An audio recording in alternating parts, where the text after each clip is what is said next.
Back here, first things first, we got Super Bowl champ Greg Jennings joining us. Good morning, Greg. As a former wide receiver that you are, let's talk best receiving core around the NFL, because Pro Football Focus published their list yesterday of the teams with the best pass catchers.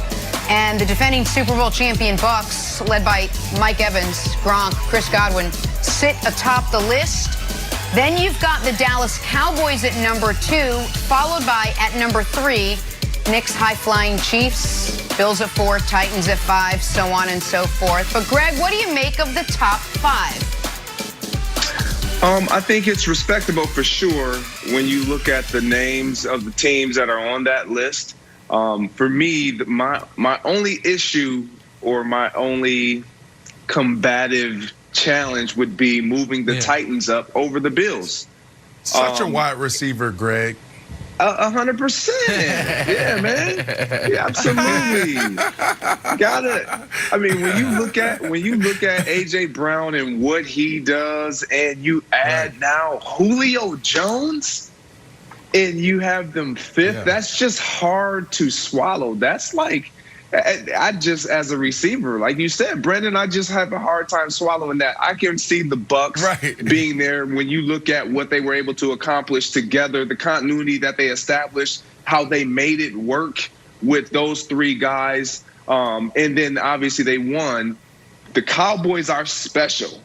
They are going to be a great team. There are a lot of teams that are like wanting to knock down this door. You got the Vikings with Adam Thielen and Justin Jefferson. You got the Cleveland Browns with Landry and Odell Beckham coming off an injury. There are a lot of teams that are going to want to crash this party. Right. Nick, I know he likes the Chiefs on here and probably want them to be higher. But my only issue with the Chiefs, my only issue with the Chiefs is you have Travis Kelce and you have obviously Cheetah. And that's huge. Right. But one is a tight end, one is a receiver. And we're just saying receiving cores or just pass catchers. Like, what is the criteria? I would love to know how they configure it.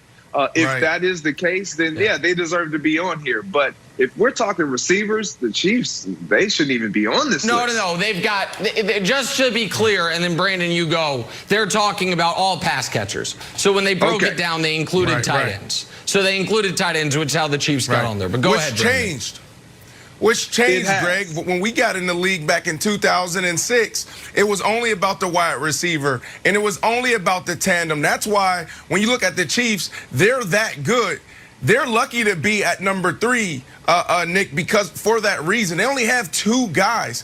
In modern football, you got to have 4 to 5 guys to be talking about you're the best of the best. So for them to be at 3 says a lot about Patrick Mahomes, it says a lot about Cheetah, and it says a lot about Travis Kelce. Here's my thing, Nick. This morning we were talking through this and it still didn't hit me. I said, the Bucs, I really never considered the Bucs at number 1.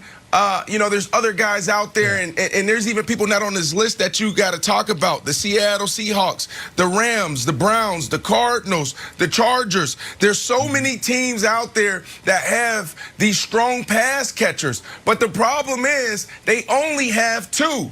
When you think about the number 1 and number 2 teams on this list, the Bucs and the Cowboys, it's not even close. I had to check myself this morning, and I opened up the roster, and I looked at the Bucs, and we're looking at Antonio Brown. We have Chris Godwin. You have Mike Evans, and then you go to the tight end position. They get O.J. Howard back, who was actually getting his career on track and having a really good year before he got hurt. And you have Gronk.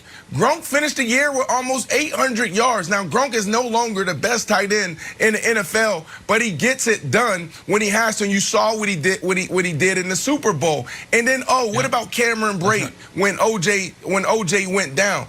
They're loaded. They're super loaded. I don't even think it's close. I love the Cowboys. They have 3 dynamic number 1 wide receivers, and they have a good tight end. But everybody else, you just see guys that have great tandems, and they have good quarterbacks to go along with it. But this number 1, Bucs, and then number 2, the Cowboys, not even close. Okay. Well, unfortunately, Greg was right about what my issue is, and you guys, this is an outrageous conversation. First of all, I'm not sure how the Bills made it on here. Stephon Diggs is unbelievable, but the Bills don't have any tight end to speak of. They don't throw to him, and their number 2 receiver might retire from football to go on this anti-vax crusade. So I don't know how the Bills actually make the list. But let's talk about the Chiefs for a moment, if we may, America. Let me try to find a good analogy. All right, Greg, let's say we're talking car collections. And it's like, wow, you've got 5 BMWs. That's really nice. Brandon, you've got 6 Mercedes. Wow. All I have is a Lamborghini Aventador and a Rolls-Royce Phantom and a couple bicycles. Guess what? My collection's better. Take your Beamers and Benzes and screw. I've got a Lambo and a Rolls, and I win. That's it. You've got the best tight end in football, the best deep threat receiver in football. You've got a guy who, Travis Kelce, just set the all-time tight end receiving record. And a bunch he now of has 1, 3, and 9 for the year. You have Tyreek Hill. That's why they're at 3. Unguardable. No, they should be at 1.